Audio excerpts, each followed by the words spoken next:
आणि मंत्रिमंडळाची बैठक झाल्यानंतर मुख्यमंत्री एकनाथ शिंदे सध्या माहिती देत आहेत। सूचना दिल्या होत्या पंचनाम्याच्या, युद्ध पातळीवर पंचनामे होत आहेत।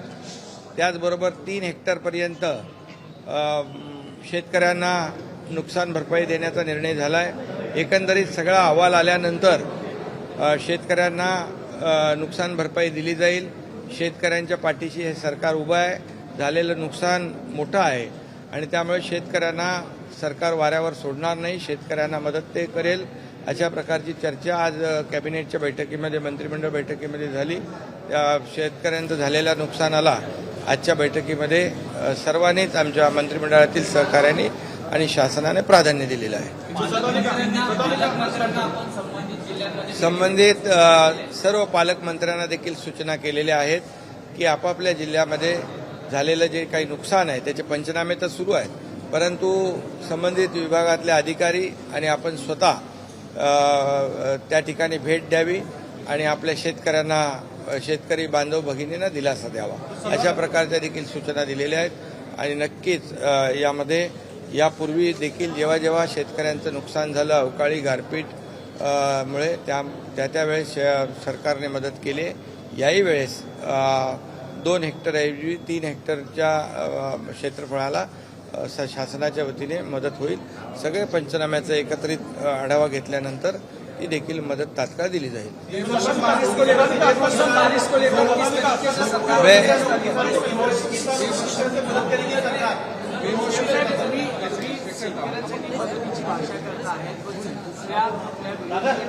वारंवार आपल्यावर खालच्या भाषेत टीका केली जाते आहे आणि आता तर गुन्हा देखील दाखल केला गेलेला आहे। वारंवार खालच्या भाषेतली टीका आपण किती वेळ सहन करणार? मी माझं काम करतो, सरकार म्हणून लोकांच्या हिताचे निर्णय घेण्याचं काम आम्ही करतो। ते संस्कृती बाळासाहेबांच्या विसरलेत, बाळासाहेबांची शिकवण विसरलेत आणि त्यांना त्यांच्या पायाखालची वाळू सरकली आहे आणि त्यामुळे त्यांचा एक कल्ली कार्यक्रम आहे आरोप करणं, खालच्या पातळीवर जी भाषा वापरणं ही आमच्या संस्कृतीमध्ये नाही। आणि या महाराष्ट्रातली जनता सुज्ञ आहे, महाराष्ट्राला एक संस्कृती आहे, परंपरा आहे। आणि मी कालही म्हणालो होतो, जे घरात बसून काम करत होते, फेसबुक लाईव्हवरून काम करत होते, त्यांनी माझ्यासारख्या मुख्यमंत्री कार्यकर्त्याला अशा प्रकारचं शिकवण देणं, शिकवणं हे मला वाटतं। आणि म्हणूनच मी सांगतो, या महाराष्ट्रातली जनता सुज्ञ आहे। त्यांच्या बाबतीमध्ये खुद्द शरद पवार साहेबांनी देखील आपल्या पुस्तकामध्ये कार्यपद्धतीबद्दल लिहिलेलं आहे। त्यामुळे मी जास्त बोलू इच्छित नाही, एवढंच मी सांगू इच्छितो की हे सरकार काम करणारं आहे, शेतकऱ्यांच्या पाठीशी उभं राहणारं आहे, घोषणा करून फसवणारं नाही। मागच्या सरकारमध्ये मागच्या मुख्यमंत्र्यांनी केलेल्या घोषणा या आम्ही शेतकऱ्यांना जे रेग्युलर कर्जफेड करत होते, 50,000 इन्सेंटिव्ह देण्याचा जो निर्णय मागच्या सरकारने घेतला, पण पैसे देण्याचं काम आम्ही केलं। 2 हेक्टरचे 3 हेक्टर करण्याचा निर्णय आम्ही घेतला। NDRFच्या दुप्पट देण्याचा निर्णय आम्ही घेतला।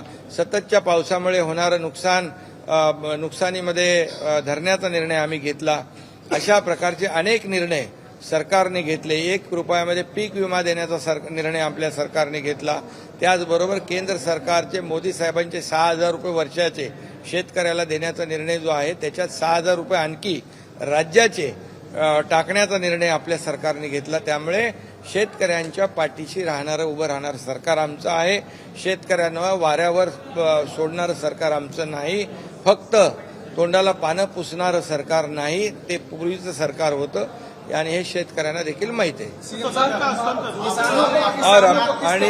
आणि सर्व पालकमंत्र्यांना देखील सूचना दिलेल्या आहेत।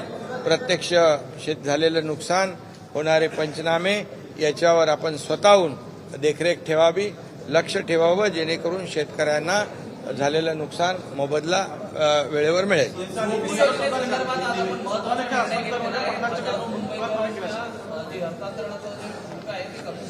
हा गृहनिर्माण विभागाचा आजचा मोठा निर्णय आहे। झोपडपट्टी पुनर्विकास योजना जी आहे त्याच्यामध्ये जे आपलं हस्तांतरण शुल्क आहे त्याच्यामध्ये 50% ची सवलत दिलेली आहे। मुंबईतल्या लाखो लोकांना त्याचा फायदा होईल। मुंबईकरांना फायदा होईल. सीएम साहब, किसानों को किस तरीके से मदद मिली और आपके ऊपर जिस तरीके की टिप्पणी की जा रही है उसको कैसे देखते हैं? किसानों को आज के मंत्रिमंडल बैठक में ये जो गारपीट है, बेमौसमी बरसात है, उससे जो नुकसान हुआ है उसके बारे में चर्चा हुई, उसको ही प्राथमिकता दी थी. और यहाँ पर आज ऑलरेडी पहले ही पंचनामे करने के आदेश दिए थे, वैसे पंचनामे हो रहे हैं और 2 हेक्टर की जगह पर 3 हेक्टर का नुकसान भरपाई देने का ही निर्णय हुआ है. और पूरा आंकड़ा आने के बाद यहाँ पर किसानों को तत्काल नुकसान भरपाई सरकार के माध्यम से मदद मिलेगी. ये सरकार किसानों के पीछे खड़े रहने वाली सरकार है. जब जब ऐसे संकट में किसान आए तब तब सरकार उसके पीछे खड़ी रही है. जैसे आपने देखा है कि सिर्फ हम बोलते नहीं तो करते हैं. पिछली अभी जो बोलने वाले हैं उन्होंने वादे किए, लेकिन उसके वादे पूरे करने का काम हमारी सरकार ने किया, ये भी आपको पता है. और इसलिए किसानों के किसी भी तरह से किसानों के पीछे खड़ी सरकार रहेगी. इसके लिए 1 रुपया में पीक बीमा योजना भी हमने कर दी है. ये जो बेमौसमी बरसात हो रही है उसके बारे में पंचनामे शुरू है. जितनी भी मदद सरकार किसान को करे, बिल्कुल सरकार करे. निचली स्तर की जो टिप्पणी आपके ऊपर की जा रही है, लगातार आप शब्दों के उपयोग किए जा रहे हैं, अभी उनके पास दूसरा कुछ काम है नहीं. टीका टिप्पणी करना, गाली गलौज करना, ये महाराष्ट्र की संस्कृति नहीं है. ये महाराष्ट्र को शोभा देने वाली बात नहीं. ये बाला साहेब ठाकरे जी की शिकवण नहीं है, ये सीख नहीं है. और इसलिए उनको काम धंधा नहीं है. वो टीका टिप्पणी करेंगे, हम हमारा काम करेंगे. हम सरकार जो है लोगों के हित का निर्णय लेगा. और जो घर बैठने वाले लोग हमारे ऊपर क्या टिप्पणी करेंगे, जिनके बारे में खुद शरद पवार जी ने भी लिखा है उनकी कार्य पद्धति के बारे में, उनके बारे में मैं क्या कहूंगा. और ये जेलसी है, ये बहुत ही पैरों तली जमीन खिसक गई है. आज जो ग्राम पंचायत में जो चुनाव में जो नतीजा आए उनसे उनको पता चला है कि वो कहाँ पर है. और इसलिए वो कितनी भी टिप्पणी करे निचले स्तर की, ये महाराष्ट्र की जनता बहुत ही समझदार है. हम हमारा काम करेंगे. हम वो जो टिप्पणी करेंगे, आरोप करेंगे, उसके कामों में से उत्तर हम देंगे और जनता उनको बराबर उनकी जगह दिखाएगी. प्रधानमंत्री ने प्रयास किए और टनल से 41 मजदूरों को बाहर निकाला गया, लेकिन कांग्रेस के नेता इस पर आरोप लगा रहे हैं. जब मजदूर फंसे थे तो राहुल गांधी पूछ रहे थे कि प्रधानमंत्री किधर है, लेकिन प्रधानमंत्री ने मजदूरों को निकाला. तो अब कांग्रेस कह रही है कि इसका एनडीए और बीजेपी क्रेडिट ले रही है. देखिए, ये 41 लोग ये टनल में से जिंदा बाहर निकलना, ये हमारे लिए सबके लिए खुशी की बात है. ये बहुत ही समाधान की बात है कि उनके परिवार कितने चिंता में थे. आज उनका ये इतना बड़ा जो टफ टास्क था, कठिन काम था, और ये कठिन काम डे टू डे मॉनिटर कर रहे थे हमारे आदरणीय प्रधानमंत्री जी. उनकी पूरी टीम जो है उस पर काम कर रही थी. वहाँ के मुख्यमंत्री स्वयं डे टू डे वहाँ पर देख रहे थे. हमारे उस विभाग के मंत्री गडकरी साहब, वो भी खुद उसके ऊपर ध्यान दे रहे थे.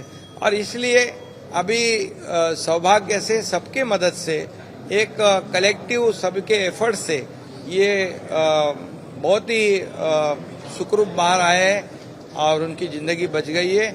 इसके लिए सबको धन्यवाद देना चाहिए. जिन्होंने सहयोग दिया, जिन्होंने योगदान दिया, उनको सभी लोगों को धन्यवाद देना चाहिए, न कि ये क्रेडिट लेने वाली ये बात नहीं है. इतना ही मैं कहूँगा. मराठा आरक्षणासंदर्भात सध्या संभ्रम आहे. ओबीसी आणि मराठा एक वातावरण पेटलेलं आहे. अशा वेळेला कॅबिनेटमध्ये नेमकं काय झालं आणि येणाऱ्या अधिवेशनात आपण ठराव मांडणार की अध्यादेश मांडणार? सरकारची भूमिका मी वारंवार स्पष्ट केलेली आहे. सरकारची मराठा आरक्षण देण्याबाबतची भूमिका स्पष्ट आहे. ओबीसीला धक्का न लावता, ओबीसीचा आरक्षण कमी न करता, अन्य कुठल्याही समाजावर अन्याय न करता मराठा समाजाला टिकणारं, कायद्याच्या चौकटीत बसणारं आरक्षण देण्याची भूमिका सरकारची सुरुवातीपासून राहिलेली आहे. आजही तीच भूमिका आहे. त्यामुळे कुणी संभ्रम किंवा चिंता करण्याची आवश्यकता नाही. ओबीसी समाजाला देखील मी हेच सांगू इच्छितो की कुठल्याही परिस्थितीमध्ये संभ्रम मनामध्ये ठेवू नका. आणि भुजबळ साहेबांचं देखील म्हणणं तेच आहे की मराठा समाजाला आरक्षण देताना ओबीसीवर अन्याय होऊ नये ही भूमिका ज्यांची भुजबळ साहेबांची आहे ती सरकारची भूमिका आहे. आणि म्हणून तर देवेंद्र फडणवीसजी जेव्हा मुख्यमंत्री होते तेव्हा सरकारने आमच्या आरक्षण दिलं होतं. हायकोर्टाने कन्फर्म केलं, पण दुर्दैवाने सुप्रीम कोर्टामध्ये रद्द झालं. याची जबाबदारी कोणाची आहे, याला जबाबदार कोण आहे यावर मी आता बोलू इच्छित नाही. परंतु मराठा समाजाला टिकणारं, कायद्याच्या चौकटीत बसणारं आरक्षण देण्याची जबाबदारी सरकारची आहे आणि त्याच्यावर पूर्णपणे काम सुरू आहे.